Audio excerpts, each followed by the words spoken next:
This old gas station is stories. Most of them aren't good.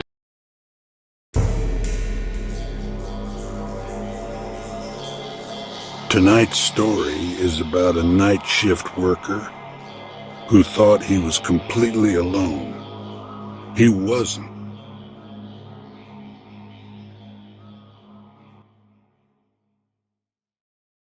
Marcus worked the night shift at the Starlight Gas and Go, a lonely outpost on Highway 89. It wasn't just on the edge of town. It felt like the edge of the world. A single buzzing island of light in a vast ocean of darkness. The kind of place people didn't choose, but ended up at. Truckers, bleary-eyed and chasing deadlines. Lost travelers with maps spread across their hoods, their faces etched with worry. Sometimes he wondered if they were running from something or just running on empty. The store itself was a relic. Its fluorescent lights flickered with a nervous energy, casting long, dancing shadows that played tricks on the eyes. The air was thick with the scent of stale coffee, cheap air freshener, and the faint, metallic tang of gasoline. It was a symphony of solitude, and Marcus was its sole conductor. Every night was a carbon copy of the last, a ritual etched into the quiet hours. He'd wipe down the counters, the sticky residue of the day giving way to a temporary clean. He'd restock the drinks, the cold glass a familiar shock to his fingertips. He'd face the candy bars, ensuring every label pointed forward, a small act of order in the encroaching chaos of the night. He found a strange comfort in the repetition, in the predictable hum of the coolers and the rhythmic tick of the clock on the wall. It was a world he could control. Nothing strange ever happened here, or so he believed. Lately he'd been noticing things, small things. A bag of chips hanging just a little crooked. A magazine shifted an inch to the left. He'd always dismissed it as his own fatigue, his mind playing tricks on him in the deep, silent hours before dawn. Until one night, when the tricks became something more. At precisely 2:14 a.m., the electronic bell above the entrance chirped its cheerful, two-note welcome. But the automatic doors remained shut, their glass panes reflecting only the empty, rain-slicked asphalt of the forecourt. Marcus froze, the rag in his hand hovering over the counter. His heart hammered against his ribs, a frantic drumbeat against the steady hum of the refrigerators. He listened. There was no gust of wind rattling the building, no passing truck to trigger a faulty sensor. The air was heavy, motionless. No customers stood outside. No headlights cut through the darkness. It was just him and the silence that followed the phantom chime. But the bell rang. It was a fact. A sound that had pierced the bubble of his routine and now echoed in his mind. With a deep, shaky breath, he turned to the old security monitor, its screen a mess of static and rolling lines. His stomach twisted into a cold, hard knot as the grainy image resolved. The monitor showed a figure standing in the snack aisle. A woman. Her skin was unnaturally pale, a stark contrast to the long, dark hair that cascaded down her back, obscuring her completely. She was perfectly still, facing away from the camera, as if contemplating a row of potato chips. A customer who had somehow slipped past him, past the locked outdoors. But when Marcus snapped his head up, his eyes darting from the screen to the actual aisle just a few feet away, it was empty. There was no one there. Just the silent, orderly rows of snacks and the oppressive hum of the lights overhead. The space where she should have been was filled with nothing but stale, empty air. Marcus tried to convince himself it was a glitch. The system was ancient, a relic from a decade ago. The wires were frayed, held together with electrical tape. The DVR often recorded phantom movements, a moth fluttering past the lens, a trick of the flickering fluorescent lights. He'd seen it all before, so he tried to convince himself this was just another glitch. Old wires, a bad feed, nothing more than digital noise. He took a slow breath, his eyes scanning the empty, silent store one more time, just to be sure it was deserted. He rubbed his eyes, the exhaustion of the late hour pressing down on him. But when he looked back at the monitor, his breath caught in his throat. The woman had moved. She was no longer in the snack aisle. She was now standing at the checkout counter, perfectly still, as if she'd been there all along. There was no flicker, no jump in the feed. One moment she was there, the next she was here. Her posture was unnatural, rigid. Her head was bowed low, a heavy curtain of dark, damp hair obscuring her face completely. It hung like a veil, dripping onto the linoleum floor that wasn't actually wet. Marcus stepped back from the monitor, a sudden, intense chill washing over him. It wasn't just a draft. It felt like someone had opened a freezer door right behind him, the cold seeping into his bones. He saw goosebumps erupt on his forearms, his own breath pluming in the air. He glanced at the thermostat on the wall. It read a steady 72 degrees. He turned, his heart hammering against his ribs, expecting to see someone, something. Still no one.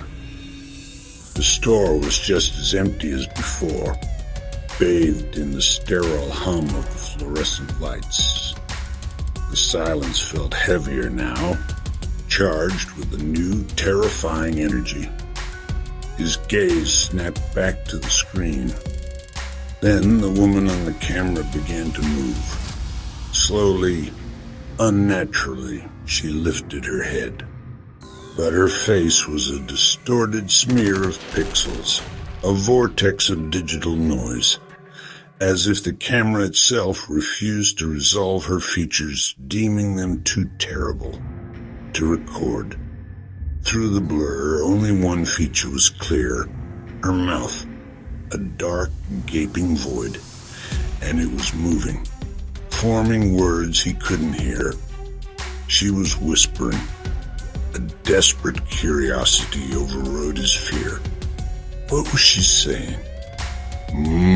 Marcus leaned in, his fingers fumbling with the tiny, crackling volume knob on the monitor. He twisted it all the way to the right. The speaker hissed violently, popping with angry bursts of static. He pressed his ear against the dusty plastic grill, trying to decipher a voice within the electronic storm. Nothing. Just a wall of white noise, meaningless and loud. He pulled back, frustrated, the static buzzing in his ear. Then, cutting through the monitor's hiss, a sound drifted through the air behind him. Soft, intimate, A whisper that was not on the recording. It was in the room with him. He spun around so fast a nearby rack of candy bars rattled. His eyes darted into every shadow, every corner of the small back room. Nothing. He was completely, utterly alone. The only sound was the buzzing of the lights and the frantic thumping of his own heart. With trembling hands, he turned back to the monitor, his mind screaming. When he looked at the camera feed, the checkout counter was empty. The woman was gone.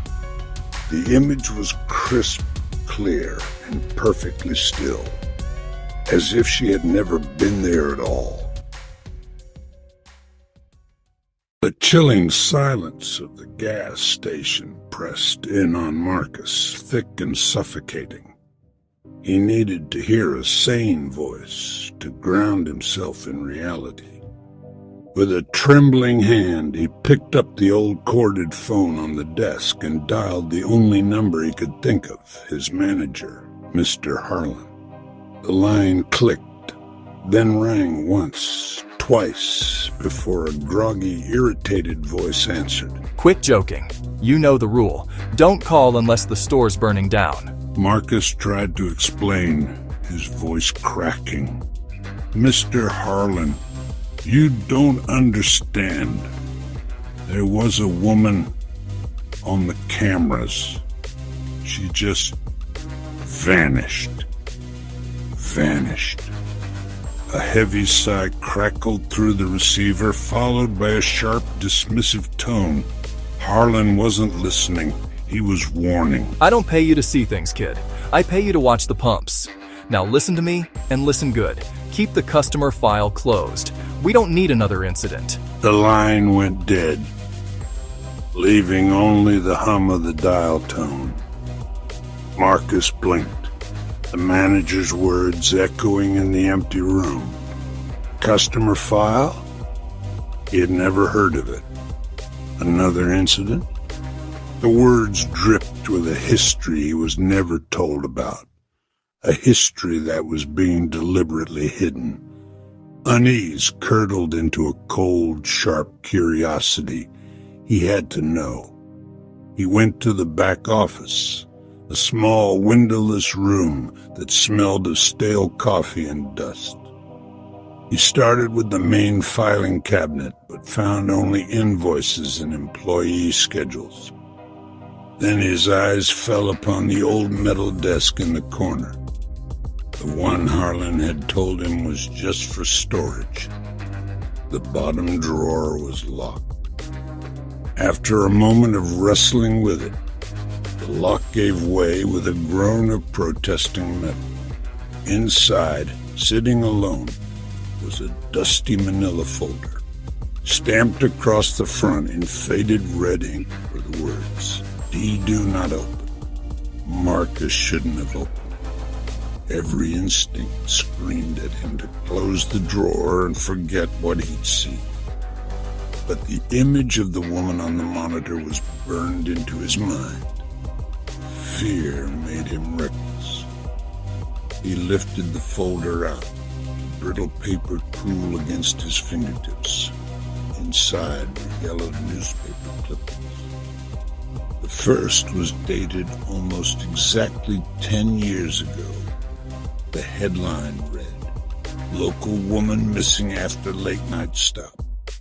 It detailed the disappearance of a 24-year-old named Elara Vance, last seen at this very gas station. Her picture made Marcus gasp. It was her. The same long black hair, the same unnaturally pale skin, the same haunting eyes he'd seen on the security feed. He kept reading. A follow-up article described the search efforts, which yielded nothing. The official police report, stapled to the back, stated that her car was found abandoned by the pumps. but Ilara Vance herself had vanished without a trace. The report concluded her body was never found, but there was more. Tucked between the official documents were handwritten notes from past employees, scrawls on napkins and torn notebook pages. Heard whispering in the cooler again. Felt a hand on my shoulder, no one there. It's her. She's still here. Then, a typed memo from Mr. Harlan himself, dated 5 years back. It was a stern warning to all night shift staff to ignore auditory and visual anomalies and to log any equipment malfunctions without speculation. It was a gag order. At the very bottom of the last page of the police report, below the typed conclusion, someone had added their own final chilling entry. A note scrawled in thick, angry-looking black ink. 3 words, as she never left. Marcus rushed back to the front of the store, heart pounding. The lights flickered violently. The buzzing grew louder until it sounded like screaming electricity. The camera monitor turned to static. Then a shape appeared. The woman. But this time, she was closer. So close her face consumed the screen. Her features twisted, stretched, distorted beyond anything human. Her mouth opened impossibly wide, revealing rows of teeth like shards of glass. She spoke. You saw my file. Every light in the store went out. The only thing Marcus could hear was his own breathing. And another set of breaths just inches from his ear. A cold hand touched his shoulder. When the sun rose, the morning manager found the store unlocked. Lights on. Registers untouched. No sign of forced entry. But Marcus was gone. The only clue was the security footage. At 2:14 a.m., the camera showed the woman appearing in the aisle. At 2:15, she appeared at the counter. At 2:16, she vanished. And at 2:17, Marcus walked off frame, following someone. But nothing appeared beside him. The last frame showed him stepping through the automatic doors, except the doors never opened. They stayed shut. They stayed locked. They stayed locked. And no one has seen Marcus since. If you ever hear a bell ring in an empty store, don't check the camera.